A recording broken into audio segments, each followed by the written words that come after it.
Good morning everyone. In this class we will discuss about frequency curve. पिछली class में आपने frequency polygon के बारे में पढ़ लिया था। फ्रीक्वेंसी पॉलीगन को किस तरीके से ड्रॉ करते हैं वो भी आपने सीख लिया था। दो तरीके बताए थे, एक तो आप डायरेक्ट हिस्टोग्राम से ड्रॉ कर सकते हैं। हिस्टोग्राम के जो बार हैं उनके बार में से आप क्या करेंगे, सेंटर उसका निकालेंगे और उन पॉइंट्स को जोड़ देंगे with the help of scale, और वो बनता है आपका फ्रीक्वेंसी पॉलीगन, जिसमें एक्स्ट्रा आपने दो कोऑर्डिनेट्स भी निकाले थे। क्योंकि पॉलीगन को जब डिफाइन करते हैं तो उसमें लाइंस जुड़ी होती हैं, ऐसी शेप होती है, लाइन जुड़ी होती है जिसको क्लोज करना इंपॉर्टेंट होता है, इसलिए हमने वो एक्स्ट्रा कोऑर्डिनेट्स बनाए थे। और उस एक्स्ट्रा कोऑर्डिनेट बनाने के बाद वो जो पॉलीगन आपका बना था उसको एक्स एक्सिस के साथ जोड़ दिया गया था, यानी क्लोज शेप बना दी थी हमने। तो आज हम बात करेंगे फ्रीक्वेंसी कर्व की। फ्रीक्वेंसी पॉलीगन और फ्रीक्वेंसी कर्व सेम सेम ही टॉपिक हैं, ज़्यादा डिफरेंस में नहीं है। इसको समझना और भी इजी हो जाएगा आपके लिए। तो सीक्वेंस में चल रहे हैं, पहले आपको हिस्टोग्राम के बारे में पता होना चाहिए, फिर फ्रीक्वेंसी पॉलीगन के बारे में। फ्रीक्वेंसी कर्व क्या है ये समझते हैं। Frequency curve is a smoothen form of frequency polygon. अब स्मूदन फॉर्म का मतलब क्या आएगा, देखो जो फ्रीक्वेंसी पॉलीगन आपने ड्रॉ किया था तो उसमें आपने जो पॉइंट को कनेक्ट किया था वो एक लाइन की फॉर्म में थे और with the help of scale आपने वो ड्रॉ करना था।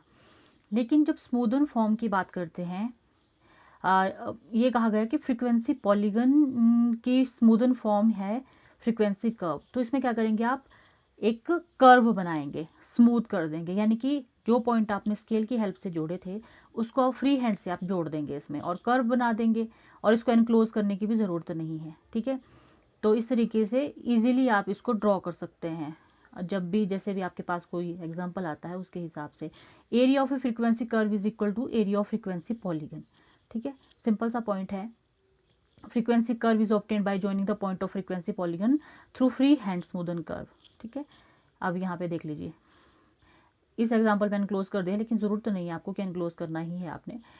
इस तरीके से बनेगा। इसमें वो पॉइंट जो है ना, यहाँ पर एग्जांपल दिया है, मार्क्स इंटरवल क्या क्या है, 0 to 10 है, 10 to 20, 20 to 30, 50 to 60, number of students और मिड पॉइंट्स। ठीक है, उस तरीके से मिड पॉइंट्स आपने निकाल लेने हैं। जैसे मैंने आपको बताया था ना कि फर्स्ट जो इंटरवल दिया है 0 to 10, 0 + 10 इज 10 डिवाइडेड बाई 2, ऐसे आपका मिड पॉइंट निकल जाएगा। 5 आ गया, 10 + 20 30 हो गया ना, ये डिवाइडेड बाई 2 किया तो 15 आ गया। ऐसे ही आपने सारे मिड पॉइंट निकाल दिए, और जो मिड पॉइंट आएंगे उसको क्लास मार्क कहा जाएगा। और क्लास मार्क, अब आप क्लास इंटरवल नहीं लिखेंगे, फिर आपका डायरेक्ट ही आएगा क्लास मार्क, जो मिड पॉइंट की वैल्यू से आपने लिखी होगी उसके बेसिस पे आप ये कर लेंगे ड्रॉ। ये इस एग्जाम्पल में से मैंने आपको समझाने के लिए कहा है, लेकिन जब आप फाइनल एग्जाम्पल खुद ड्रॉ करेंगे तो उसमें ये ध्यान रख लेना है। ठीक है, इस पे नहीं जाओ कि इसमें कहाँ क्या लिखा है, ये जस्ट एक सैम्पल है कि इससे आप थोड़ा आइडिया ले सको। फ्रीक्वेंसी कर्व की डेफिनेशन मैंने बताई कि स्मूदन कर्व है ये। फ्रीक्वेंसी पॉलीगन को जब आप स्मूथ करते हैं तो फ्रीक्वेंसी कर्व आप बना लेते हैं। ठीक है, और ये लिमिटिंग फॉर्म ऑफ हिस्टोग्राम और फ्रीक्वेंसी पॉलीगन है। फ्रीक्वेंसी कर्व को ऐसे ही आप डिफाइन कर सकते हो, जो रेक्टेंगल्स जो बनती है ना हिस्टोग्राम में, उसकी हेल्प से भी इसको बना सकते हैं, या फिर आप मिड पॉइंट जो मेथड है उसकी हेल्प से भी बना सकते हैं। Types of frequency curves mainly, कहीं जगह पे आप नेगेटिव पॉजिटिव इस तरीके स्क्यूड ऐसे ऐसे करके भी पढ़ सकते हैं, लेकिन इस फॉर्म में आप समझ लीजिए कि किस तरीके से होती हैं आपकी फ्रीक्वेंसी कर्व। 4 तरह की हैं, bell shaped curve, U shaped curve, J shaped and mix curve. तो जो बेल शेप्ड कर्व है, इसका नाम क्यों रखा, क्योंकि एक घंटी की तरह इसकी शेप बनती है, और ज़्यादा से ज़्यादा जो मोस्ट कॉमनली यूज्ड कर्व होती है वो बेल शेप्ड कर्व ही है। इस तरीके से देख लीजिए आप, तो कंफ्यूज नहीं होना है, इसको जोड़ने की ज़रूरत नहीं है, आपने देख लिया होगा। पिछले एग्जांपल में वो एक सैम्पल था, उससे नहीं करना है आपने, आप अपने तरीके से खुद कोई और एग्जांपल से 2 या 3 क्वेश्चन करके दिखा देना, उससे आपको और क्लियर हो जाएगा। बेल शेप्ड कर्व कैसी होती है, बेल की तरह बनी है, ये घंटी की तरह इसकी शेप है। तो जैसे आपको पता है क्लास बाउंड्री जो होगी, क्लास इंटरवल या क्लास बाउंड्री, क्लास मार्क, जो मिड पॉइंट्स ये कुछ भी होंगे, तो इनको आप लिखेंगे एक्स एक्सिस पे, जो हॉरिजॉन्टल एक्सिस है आपकी। दूसरा है आपका फ्रीक्वेंसी डेंसिटी, यानी कि फ्रीक्वेंसी आप वाई एक्सिस पे लिखेंगे, जो वर्टिकल एक्सिस है हमारी। बेल शेप्ड कर्व ऐसी होती है। दूसरा है यू शेप्ड कर्व, यू बना हुआ है, देख लीजिए आप। अब बेल शेप्ड कर्व और ये यू शेप्ड कर्व, इसको मैं थोड़ा और एक्सप्लेन करती हूँ। बेल शेप्ड कर्व में क्या है, आपके पास वैल्यूज़ इस तरीके से दी जाती है कि पहले जो कोऑर्डिनेट्स होते हैं उनकी वैल्यू कम है।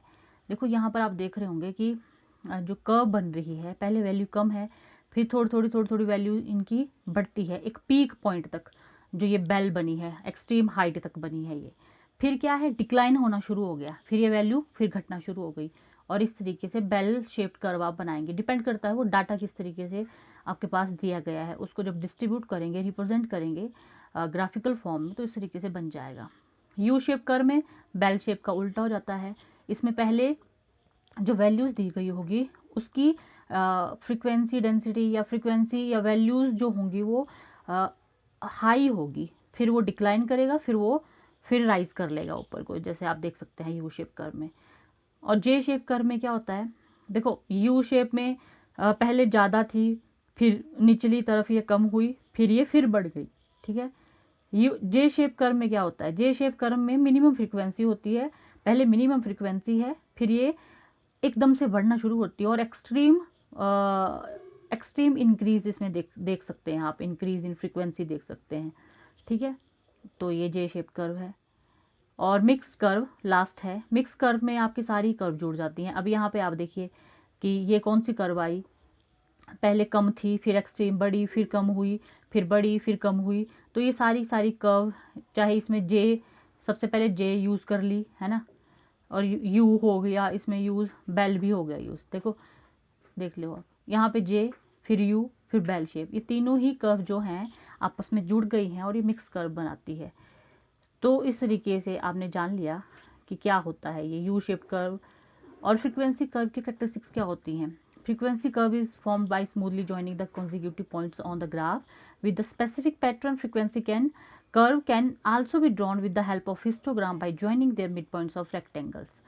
हिस्टोग्राम की जो रेक्टेंगल्स बनती हैं, बार जो बनते हैं, उनके मिड पॉइंट को ज्वाइन करके भी आप बना सकते हो। और फ्रीक्वेंसी पॉलीगन और फ्रीक्वेंसी कर्व में मेन डिफरेंस यही है कि फ्रीक्वेंसी पॉलीगन जब आप ड्रॉ करते हैं तो उसमें आपको स्केल की हेल्प लेनी पड़ती है, यानी कि जो पॉइंट्स हैं उनको ज्वाइन करने के लिए आप स्केल का यूज़ करते हैं। लेकिन जो फ्रीक्वेंसी कर्व है उसमें आप क्या करेंगे, फ्री हैंड से उन पॉइंट्स को ज्वाइन कर देंगे और एनक्लोज करने की भी आपको ज़रूरत नहीं होती है। पॉलीगन में लाइंस होती हैं और ऐसी शेप होती है जिसको एनक्लोज करना इंपॉर्टेंट होता है, इसलिए हम उसको एनक्लोज करने के लिए दो एक्स्ट्रा कोऑर्डिनेट्स बनाते हैं। लेकिन फ्रीक्वेंसी पॉलीगन में ऐसा नहीं है, सॉरी फ्रीक्वेंसी कर्व में ऐसा नहीं है।